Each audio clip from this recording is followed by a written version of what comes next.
Chance, we all heard the call, and we answered. Before they call, I will answer, and while they're yet speaking, I will hear. And I say to our viewing audience, as you tune in today, just open yourself up to the truth that sets you free to be your highest version of yourself. We are in this way of life to release what no longer serves us and to arise triumphant and victorious in the truth of who and what we are. And why I love this way of life and why it's also very challenging is that life is always mirroring back to us where we need to grow, to expand, and to move past what no longer serves us. And when we have that strength to take responsibility for our lives, we are sitting in these seats. Not everyone, and I want to say this in a way that it's all inclusive, is ready to be in this way of life. Not everyone is ready to take responsibility for their lives because they need that devil to blame it on, that outside thing that made me do it. I didn't want to do it. I didn't want to do it. You know, the devil made me do it. And we do not have that in our way of life. We evolve past that. And as we are not at the effect of those things in the outer world. And when we keep looking outside of ourselves, thinking it's out there, we do not evolve, expand, and move to the next level. I mean, how many martyrs does it take to change a light bulb? None. I'll sit here in the dark already. Oh, yes. It's all right. We know that one. That does not serve us, that consciousness. When we learn to take responsibility for our lives, the twin of responsibility is freedom. Free to live our lives. Free to express who we are. Regardless of color, race, creed, or sexual orientation, our God is a God of oneness. Is that right? Right. Absolutely. Absolutely. Our God is a God of oneness, all-inclusive. And when we come together today, and our topic today is the biology of belief, of spirit. And it was written in 1955, and I have a little dog-eared copy, but it's by Edward Snow. And he wrote this in 1955, and I know that Bruce Lipton and some of the others jumped on this bandwagon, and then Bruce wrote The Biology of Belief and expanded on the biology of spirit. But he is absolutely created a case for God, that there is a divine protoplasm in the universe, and that each and every one of us at a DNA cellular level are connected to that energy field. The ancient wisdom said we are all connected. Life is a web. We did not weave the web of life. We are a strand on it. What we do to the individual strand is eventually done to the web itself. When we recognize that interconnection, when we recognize that you're as close to God as I am ever going to get, and I am as close to God as you are ever going to get. And if I am in that place in me and you are in that place in you, there is only one of us. It is the energy of God. Whatever we conceive our God to be, whatever name we put on our God, to recognize that power, that presence that goes before us and prepares the way, as we become a lamp unto our own feet, as we draw others into our energy field, as we learn and grow and unfold and serve others. That's why we are here, to serve out of what we have learned. And when we begin to understand that we all have that divine agenda, we came in with certain lessons to learn. When we learn those lessons, we move to the next level. Life goes not backward, nor tarries with yesterday. Life is the forward advancement of the soul. So life is a spiral.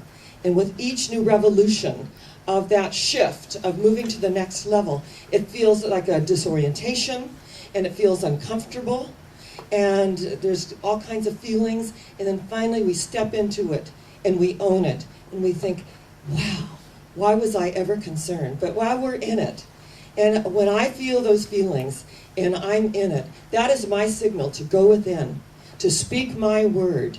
Friday was an interesting day. You know, it's raining, and it was just a very interesting day, and we need the rain, and I had, heard word there was some transitions, and I was doing my treatment work. I lit every candle in my whole house. I said these prayers. I did my chanting.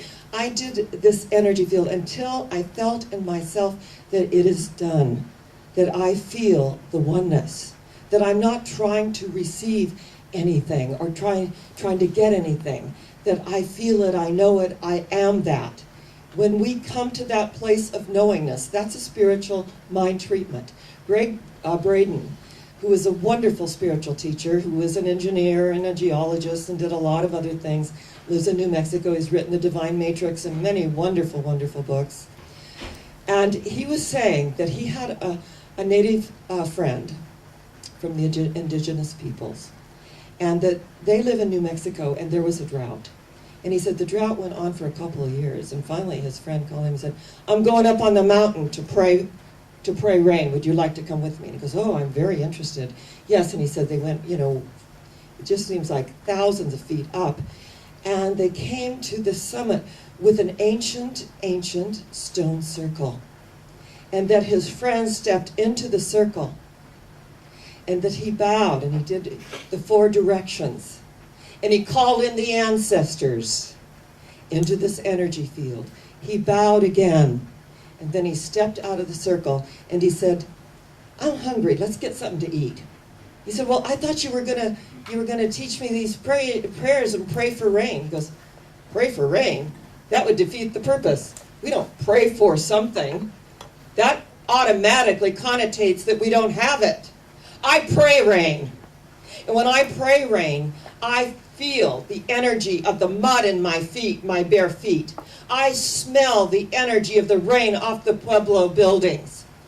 I am in the energy of rain. Let's go eat. Thought, well, wow. Because when we look at the modes of prayer, the informal prayer, oh dear God, please be with me and give me this one last thing and I'll never do this again. The informal prayer, right? And then from the informal prayer to the petitionary, which gets a little more begging, bargaining, and beseeching. And then from the petitionary prayer to the ritual prayer of saying prayers, and we know in many religions they bow and they open themselves up and they are very ritualistic. And then the meditative prayer where we go within to the secret place of the Most High to pray to our Father, Mother, God in secret, and to know that we are acknowledged openly by the outward demonstrations of our lives. And there is another form of prayer, and the ancient Tibetans call it the prayer of feeling, where they drum and they chant for hours, and they have their wonderful Tibetan bells. They do all these amazing things. And they do that to receive the feeling of oneness, that the answer is already within the prayer. We are the prayer that prays itself. The biology of spirit is acknowledging the sacred electromagnetic energy within the heart. If you go up to Northern California to the pioneers who founded HeartMath, they have this amazing machinery that will measure the energy of your heart, that from 5 to 8 feet, we have an energy field that emanates from the heart. And that as we meditate on love, peace, forgiveness, compassion, the energy field expands. And it assists us with our immune system to focus on love and peace and the joy of this moment, of compassion, of appreciation. It expands. And they tested it with people feeling very, very negative. And it contracted. And there was really, he said, no immune energy in the negativity. It shuts down the heart center. So as we come from that space, I just love that science is out there saying, quantum physicists are saying, yes, there is a power for good in the universe greater than you are, and you can use it. And I have shared this past month that Dr. Ernest Holmes wrote the Science of Mind textbook, and thank you, Reverend Susan Mahler, for bringing this to our attention on a Wednesday night live during the Depression, during a war, during amazing things that were going on in this planet. In 1926, he wrote that textbook that took off in the 30s and the 40s and created a whole movement. He did not want churches, by the way. He felt that people would get caught up in the form of it rather than the essence of why they are there. He met at the Wiltern Theater for years and years and years. In fact, the Palm Desert Church of Religious Science met here in this room for 14 years. So it is interesting how we start out in the energy fields of coming together, the 2 or 3 coming together in thy name. And in that chapter on ether, that Dr. Holmes stated that it is we are breathing in the energy that Lord Buddha breathed, that Moses breathed, that Jesus, who became the Christ, breathed. We are breathing in all that energy as we tap in to the universal intelligence within the very ether itself. As we activate all 5 key elements, remember that there is earth, there is water, there is fire, ether, and air. And as we activate that within us, we come forth in a way that allows us to see much further, not just where we are at any given moment. And believe me, we get the prayer requests. We get them through the internet. One woman said, I'm going to be homeless. I'm going to be out on the streets. I got to find a job, job, job. And she had it in caps, three of them. And pray, pray, pray. And so I wrote back and said, that what you are seeking is seeking you. Focus on what you want. And she went on about being in the streets and that she's 60. If it was 20, it wouldn't be so bad, but she's 60. And on like that, I said, focus on what you want. Allow this divine energy, and I have compassion, and I do have compassion. I have spoken to many people who have had to release homes and recreate their life anew, and are doing that at this moment. The total surrender of letting go and letting God do what God does best when we're in the middle of it is not easy. It's not an easy thing. That's why we have a prayer ministry. That's why we say, know the truth for me. Pray, pray, pray in capital letters on the internet, because I can't do it for myself. I am scared. I am upset. I've got all this stuff going on with me.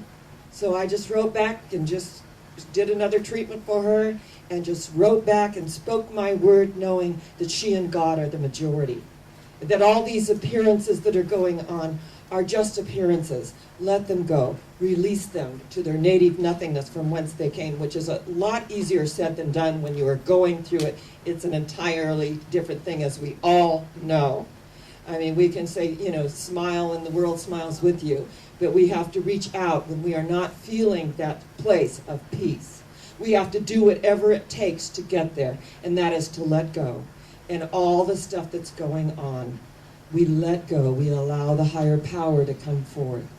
And there is a wonderful, it's on the internet, and it's on YouTube, and it's about a woman who is in Beijing, China, and she had bladder cancer, and they had told her that it was inoperable, and they as the medical community, and they released her. So she went to China, and she'd heard of this group that was non-invasive. They were healers, and they would pray over you. And they had something connected where you could actually see this tumor on the bladder, on a screen, a little electrode that transferred to a screen. And they began to pray over her, and she was awake for this. And they put their hands over her stomach, and in Chinese, they said, you are healed, you are healed, you are healed. They did this for 3 minutes, you are healed. And on the screen, you could see the tumor. It was absolutely disappearing before the naked eye. You are healed, you are healed, you are healed, you are healed, you are healed. Not you're going to be healed, you are healed. And she got up from that table, healed. After 3 minutes of them doing this, that tumor had disappeared. Now, that absolutely is just mind-boggling for the medical community in Western medicine. But we know there's a power for good in the universe greater than we are, and guess what? We can use it. And when we use it to forward and advance ourselves, others, and ultimately the planet, because we are intimately connected, that string theory moves beyond each and every one of us, the gold thread that allows us to come forth in a greater and greater way, That recognition, the biology of spirit, is with every time we hug, we are strengthening our immune system. We are lifting ourselves up above appearances, conditions, and effects, beyond whatever is going on with us. As you heard Carl this morning, who is, had to release one of his kidneys, and he released it, and he got up from that experience, whole, perfect, and complete. When we have the faith as a grain of mustard seed and we say to this mountain, this tumor, this energy, remove hence, it does, because with God all things are possible. With the energy of the universe, all things are possible. Rabbi Sally on Wednesday night, she said, every time I teach the Torah, I grow. I grow and I unfold. So in a sense, I'm doing this for myself. I said, yes, you are, and everyone in the energy field benefits. Isn't it wonderful that in the beginning was the Word, and the Word was with God, and the Word was God, and there was nothing made that was made without this Word. Let's use our Word to uplift. Let's use our Word to forward and advance the energy of the universe. Let's use this Word to reach out and say words of comfort and words of love and words of light. Let's use this Word to say, I'm not going to allow you to be less than who you are in my presence. You can, here's a hand up. Come with me. When we use our Word in such a way that we open the space to allow God to do what God does best by means of us, each and every one of us is ministering. We are a minister. Think not you can guide the course of love, for love, if it finds you worthy, shall guide your course. We surrender today. We surrender to the biology of spirit that created us in the image and likeness of God, whatever we conceive our God to be. We totally release what no longer serves us. If we have concerns, if we have things that are going on with us, let's let them go here and now. Let's know that there is a healing solution, and when we're on the solution level, that arises within our experience, and that we can embrace it in a way that allows us to be all that we can be. So today, as we come together in this energy field, as we acknowledge that it's up to each and every one of us to take responsibility for our lives, to open ourselves up for what's going on, and to do the best we are where we can with the tools that we have. This is what we're called upon to do. So today, as I acknowledge you and as I bless the energy that allows us to be together, for our viewing audience to know that something great and wonderful is happening for you on this day and this moment, that as we come together as a global village, to recognize that we are one. And guess what? We are going where? Higher yet. Where are we going? Higher yet. Higher yet. And as we declare this morning, everything that is down here, we have moved above and beyond. We have gone higher yet. Thank you. Thank you, God. And so it is. God bless you.